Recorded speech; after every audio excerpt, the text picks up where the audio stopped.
Is the heaviest burden we carry our unfulfilled potential? Or is it simply the crushing weight of an ego that promised more than it could deliver? We all face this tribunal in the quiet moments of our lives. An internal judge asking us, are you worthy of your dreams? Or were you never enough to begin with? Admitting that we lack talent is painful. It wastes our time and energy. But we can survive mediocrity.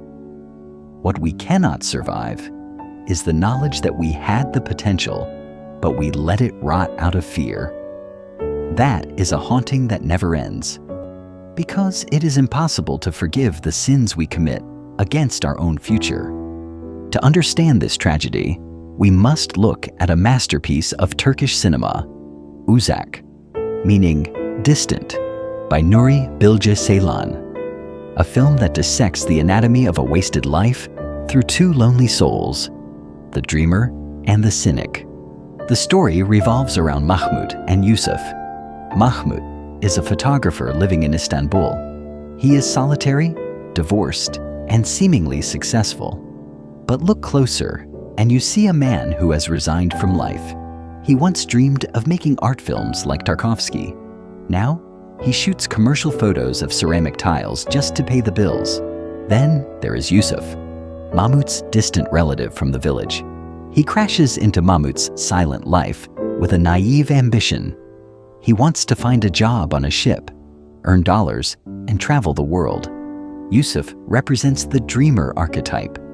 He is raw, socially unpolished, and possessed by a blind optimism. He believes the world is waiting for him.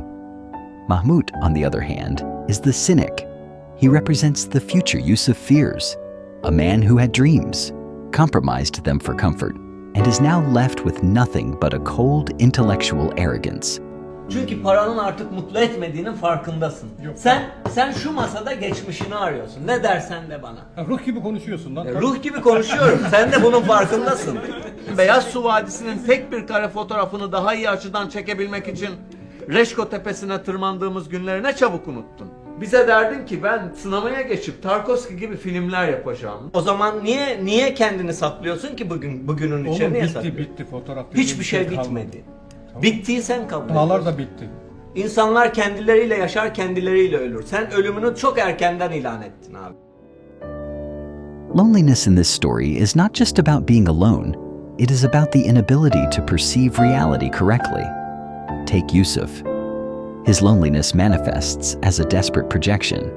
A simple glance from a neighbor is enough for him to construct an entire fantasy.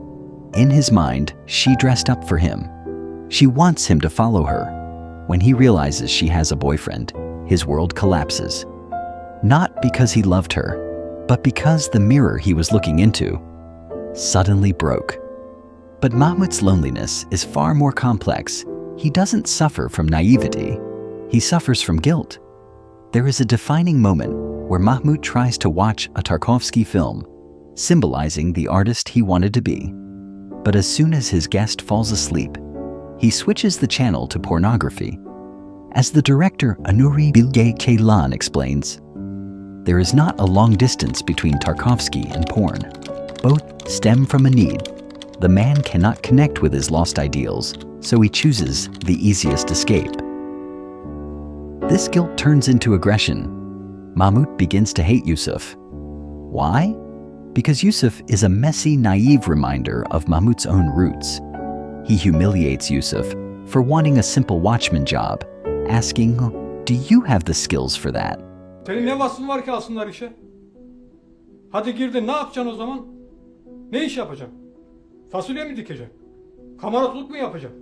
Miçoluk mu yapacaksın? Ya bak Mahmut abi, dallandırıp budaklandırma o kadar. It's a cruel projection.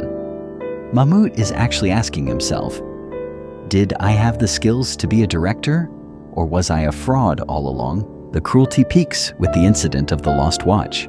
Mahmut accuses Yusuf of stealing it. Şu arkada bir saat var, onu gördün mü? Yo, görmedim. Emin misin? Ya vallahi görmedim ya. Hem görmüş olsam söylerim sana. Later, Mahmut finds the watch, but he stays silent. He never tells Yusuf. He lets the boy live with the shame of being a thief. Why? Because keeping Yusuf lower than himself is the only way Mahmut can feel superior in his own miserable life. It is a quiet, passive-aggressive evil. Çünkü mutluluğun başka yerde olduğu avuntusu çoğumuz için geçerlidir. Yani hayatımızdan memnun değilsek, nerede olursak olalım, başka yerde mutlu olabileceğimiz avuntusu bize iyi gelir. In the end, the cycle closes. Yusuf realizes that the ship job was a fantasy. The city, like the girl, doesn't want him, so he leaves without saying goodbye. He returns to the village, defeated but perhaps awakened from his delusion. And Mahmut? He is left alone with his victory. In the final shot, he finds the pack of cheap cigarettes Yusuf left behind. Throughout the film, Mahmut refused to smoke this peasant tobacco, sticking to his expensive brand. But now, sitting by the freezing sea, looking at the distant ships that go nowhere, he lights Yusuf's cigarette. He inhales the smoke of the life he tried to reject. It is a moment of painful acceptance.